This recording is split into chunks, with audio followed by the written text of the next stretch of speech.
Kondo, je vous aime tellement. Et Narosenga kaka bino, beau s'abonner massivement. Vraiment, beau s'abonner massivement. Na site kaka moko, ya Mokili Mobimba, Kuli Media TV.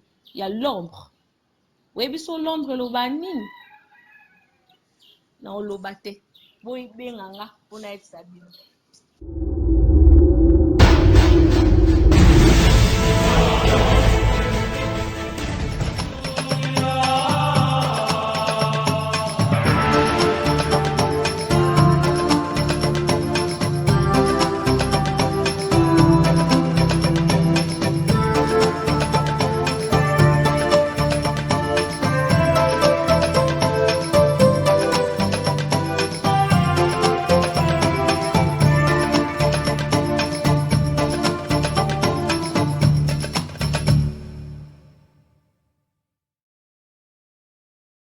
Nous sommes présentement au rond-point VGH. C'est extraordinaire ce qui se passe aujourd'hui. Par la grâce de Dieu, ces habitants de Butembo se sont donnés corps et âme pour participer à une grande prière, une cérémonie qui intervient pour la paix en ville de Béni. 4 ans c'est trop, c'est fait. Ils ont cessé toutes leurs activités pour prier le Tout-Puissant pour qu'il donne la paix dans la ville de Béni. Et bien tel que vous le voyez, c'est qu'ils sont plusieurs qui sont maintenant à la place VGH. Ce sont les chrétiens fidèles, toutes tendances confondues. Mbote na bande kwa Kuli Media TV. Mbote na bisika nyonso boali. Na mabota na bino. Na bandaku na bino. Na Mokili Mobimba. Prière. Tout le monde a prière. Prière ezosala na Butembo. Prière pour na bande ko ya Béni. Ekoki bato balobi ekoki biso pe tolobi ekoki Fachi Beton aza na pouvoir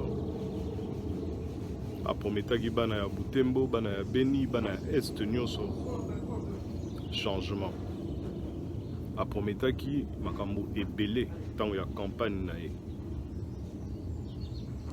Il est grand temps abanda osala makambo wana na ndinga réalité. Il est grand temps abanda ko expliquer bateau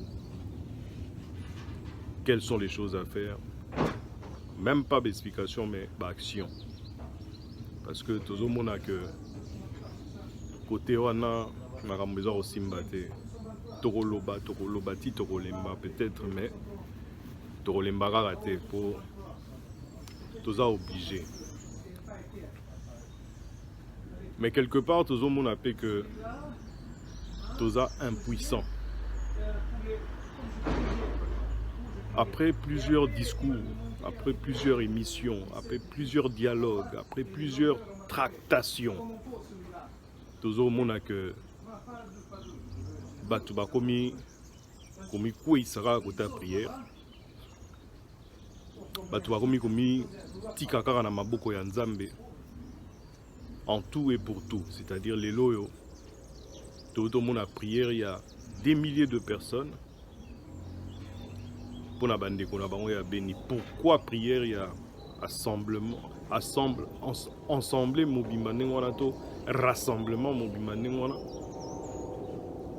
pour la situation moko les autres traînés depuis plus de 20 ans.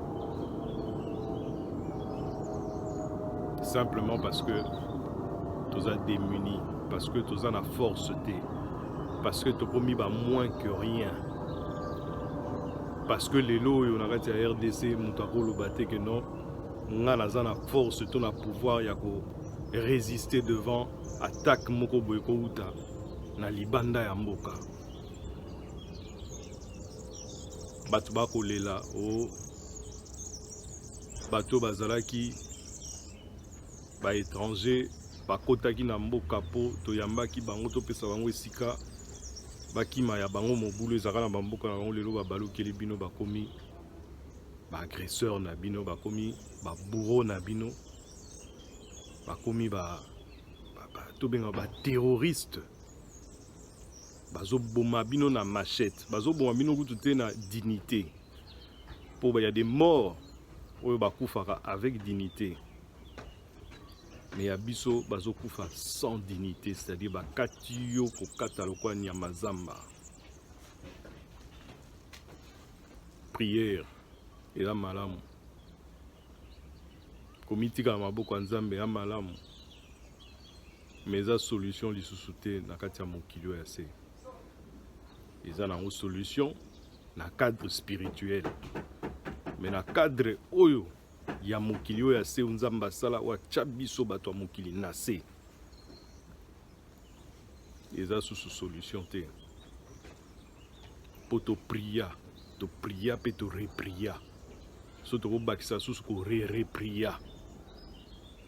Mais bandeko ba okufaka na Beni na Butembo na Est Mobimba. Qu'est-ce qui se passe dans la tête de nos dirigeants?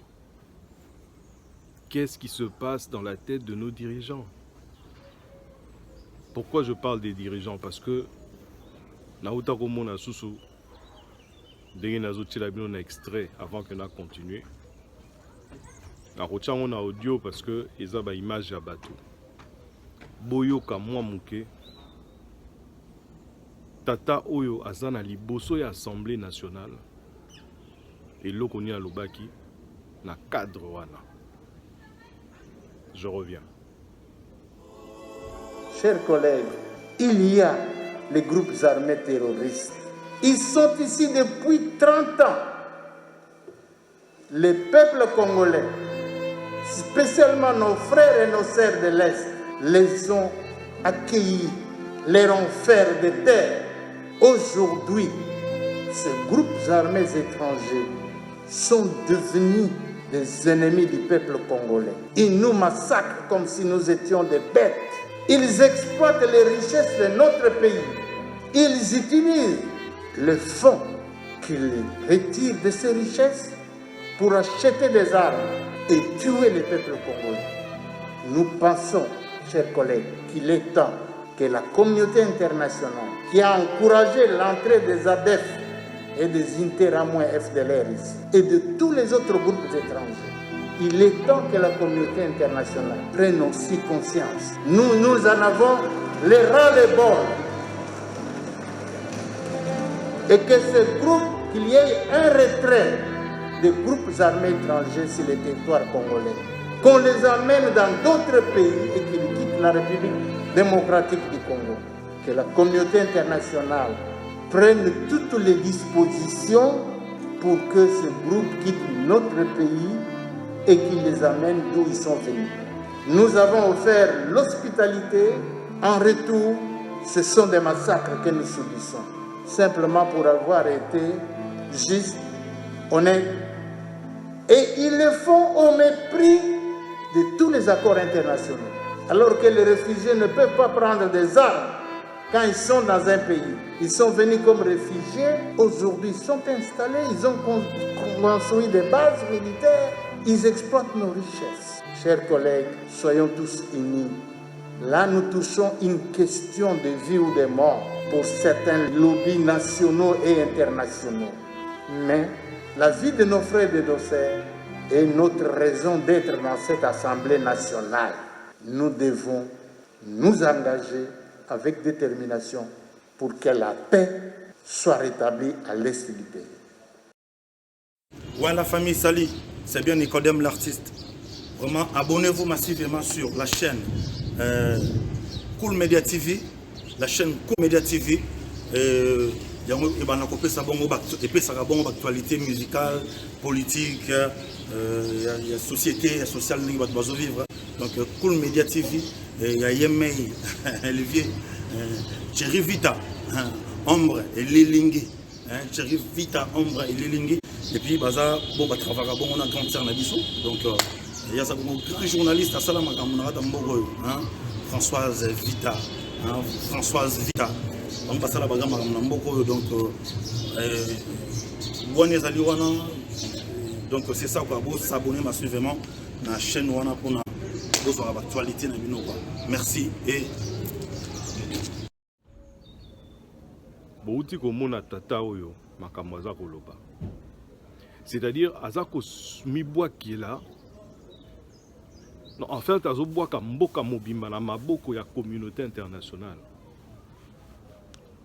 Que non, communauté internationale, botala makambo yo. Communauté internationale, c'est le moment bokota makambo yo. Donc tata wana ti avandi na kiti wana a évité que MONUSCO ça fait plus de 20 ans bazalaka na RDC pe baza batu ya communauté internationale. Tata wana a évité que MONUSCO wana kaka o eza na kati ya mboka na biso pe bafutaka plus d'$1 milliard. Baza na kati ya mboka na biso depuis plus de 20 ans. Tata wana ebi yango te. Aza ko bwakela communauté internationale au wapi. Il y a Asie, il y a Amérique, il y a Europe, mais bango nyonso na bango communauté internationale. Bango nde bazo kamba mokili, bango nde basimbi mokili, bango nde balingi malheur ya RDC. Bango nde balingi que biso toza na situation na toza na. Alors ce n'est pas à eux qu'il faudrait kotinda ba message.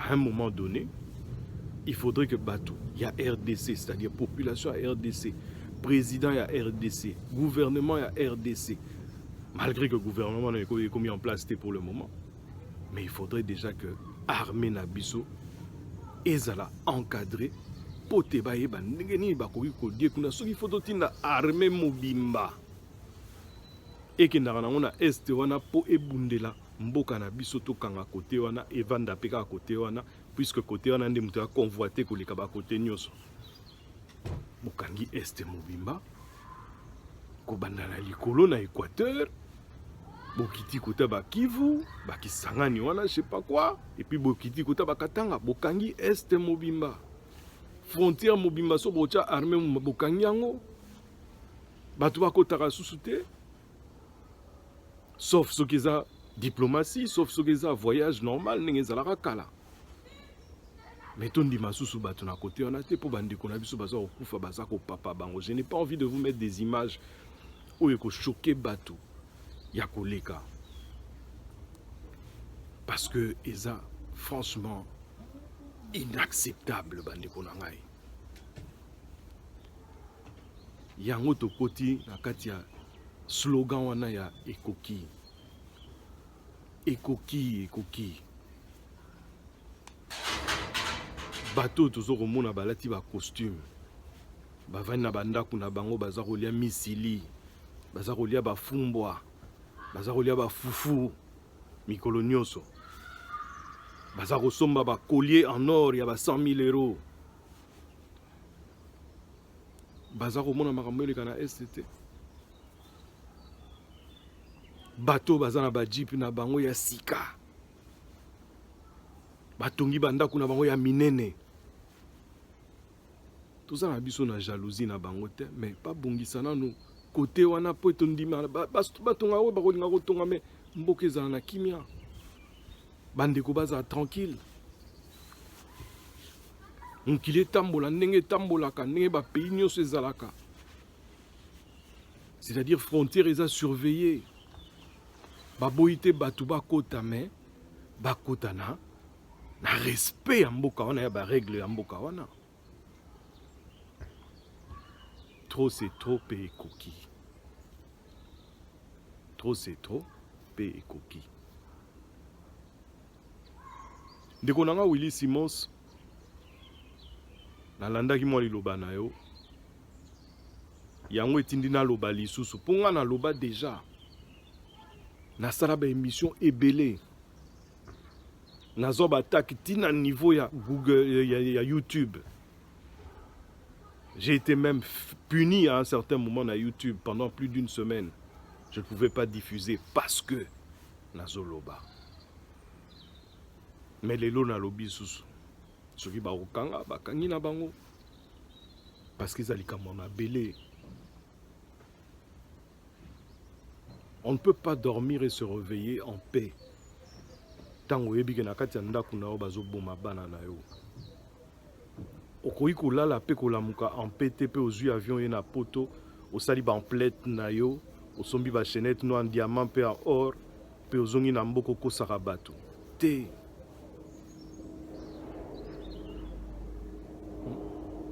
yo baponi po te okamba ministère, yo baponi po te okamba armée, yo baponi po kamba mboka, yo baponi po kamba boy. Mais ozano à l'aise. Be oye liboso assemblée, oye koyebisa bango ke non.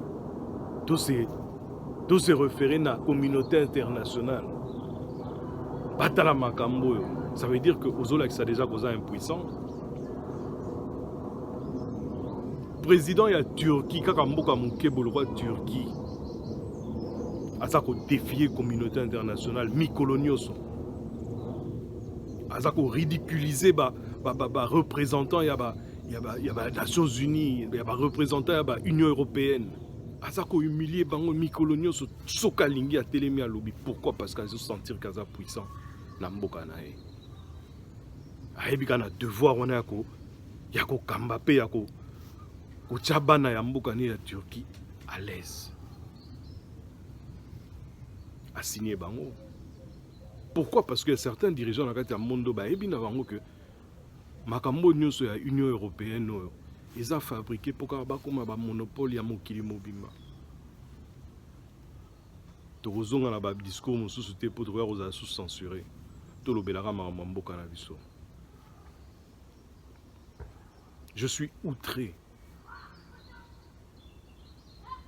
Naza vraiment na pasi na kati ya motema naza na mawa pour na makambo nyonso ezoleka tous les jours na côté wana ya est. Qu'est-ce qu'on n'a pas dit, qu'est-ce qu'on n'a pas fait, qu'est-ce qu'on n'a pas entendu? Mon président Félix Antoine Tshisekedi Tshilombo, tu as promis de faire un effort pour tes côtés à est et Zana Kimia. Bana est baza kozela. Bana est baza kozela. Bana est baza kozela yo. Salabika moi papa. Nazara l'habitude à rebenga batu ba papa te. Nazara l'habitude à rebenga batu ba monsieur, to ba citoyen, to ba ni bena bengyo papa na cadre wana. Pourquoi pour yonde mtozo kamba mboka mobimba kwa RDC 2 345 000 km². C'est tout un continent. 5 fois la France, 80 fois la Belgique. Ozo eba dimension et loko simbité na maboko. Ozo eba force na ngote na peuple na ngokaka. Tozo yeba na mituni. Ozara l'habitude ya koyoka batu, ozara l'habitude ya koyoka peuple. Slogan na yoza le peuple d'abord. 3 ans na yozo kokakalate. Salela peuple papa. Linga peuple na yo. Yoka iloko peuple nazo senga. Yoka iloko bazoloba. Pendant des décennies, pratiquement 2 décennies, Tolela ki mwana mboka zala na tête ya pouvoir. Nzamba oke biso mawa. Acheyo. Quel que soit ba makamba loba, quel que soit ba makambo bima.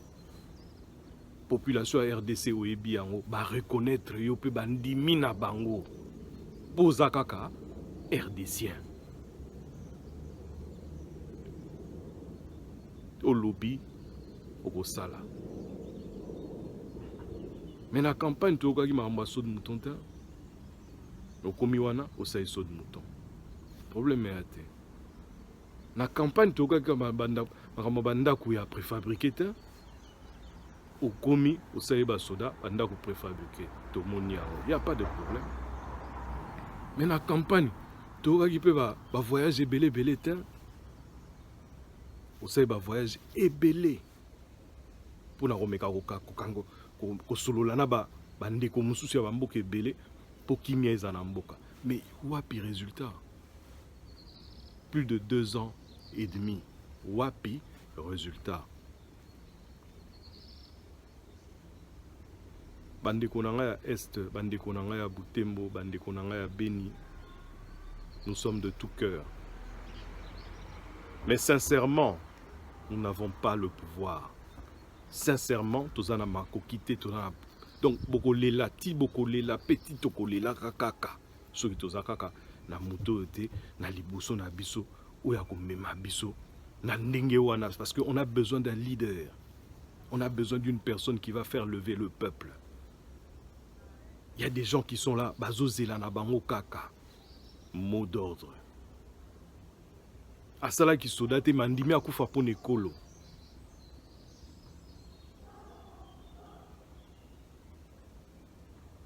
Bandeko na biso ya Beni, ya Butembo, ya Est Mobimba. Je dis encore, nous sommes de tout cœur avec vous. Tozomona ba image mikolonio sotolalité, tozomona ba image, tozomona ndenge bandeko ba okufa mais na niveau ya kokufela ngo atakutu bakufaka lokola soso to lokola tababa okata mutu bacha likolo motalaka nan tomona ne ba bomaka batu boete tomona ba guerre ya ba Sarajevo batu balali na se bache bango ba gaz akufi na ye maza mobimba mais autre okunda ndenge nini pour ndambu ba retrouver ma colono koto ba trouver mutu no kuna bazo kata yo mutu aussi okufi ba okata na boy ko tcha ba image eza pasi soza motema te otala ngote soza motema te kondima makambo te kondima te ke moninga moto abomi yo déjà mazo kata yo mais yakanda ngo ya mote ya modèle nini Mwana muke, azana 5 ans, azana 3 ans, 2 ans, 1 an, bébé. Bazo panza écran. Bazako pasola écran. Asi akufi ba pasoli écran. Méchanceté, yanini. Haine, yanini. Acharnement, yanini. Pourquoi? Tout ça là qui nini, so ba bumbela biso. Que tout ça là batu moko mabe na RDC ba ebisa biso mais nous ça fait plus de 50 ans to vivara akati ya mokili wana pe to yebi yango to mona te sikani basaki batu mabe to mona te mapinga na biso esikani bakendaki na mboka mo bako bomaka batu ya ofele po bazwa mabele na bango. Qu'est-ce qui manque? Qu'est-ce qui manque à la RDC? Nazo mituna ti lelo nazo mituna comment ba dirigeant na biso bazoe bateke force ya liboso na kati ya mboka eza mapinga. C'est la défense. Ministère ou un ministère à défense. C'est ça la première force. Na ba mboka lokwa ba France, ba Belgique, ba octroyaka. Donc budget ya kosakana te na o etalami défense ya mboka. Mais pas na biso défense, ils ont un budget nini. Ma pinga bazo futa mate. Bako instaurer loko boyono couvre-feu au confinement. Ba tche ba barrière comme place ba soda ba komo de lambongo. Soda azarasu na repos. Ta commencé à l'année na dimanche. Soda comment ko telema adi ko sala ki roulage dimanche et le zalaka titan mobutu dimanche to tambola kimia. Mais soda zana nzela au non roulage pour na nini pour kaka azwa moi 1000 na suka ya journée asai moi 100 000 na ye amemi bloko na ndako bana bale po azo futa mate a futa ma bien te azo vivre bien te et ma pinga ndengwana akoza na courage ata mukete pa koza na ta na notion moko te ya ko défendre mboka et l'autre côté. Ce qui n'a pas été tout monté ma passe bolimbisanga pour yanga l'équipe passe peso saigner.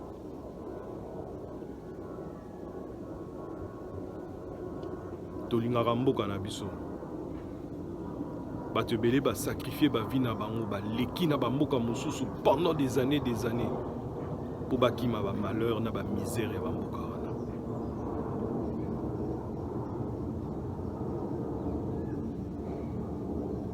On doit parler, on doit se lever. Mais cette fois-ci, tout se lever car tu pour nous dire la prière. Tout se lever car tu pour nous lelaka. Tout téléma pour te défendre mboka. Bopé sa batu makoki. Bopé sa mapinga makoki. Ba jeune ba lingi ko kota na ba armée. Nous on n'a plus peut-être l'âge, mais bateau bazana posa ko kota na ba armée. pour défendre Mboka, pour pesa bango makoki. Pour Mboka cause a défendu, il y a des gens qui aiment ce pays-là. Il y a des gens qui sont prêts à se battre pour ce pays-là, prêts à y laisser leur vie, prêts à défendre la nation.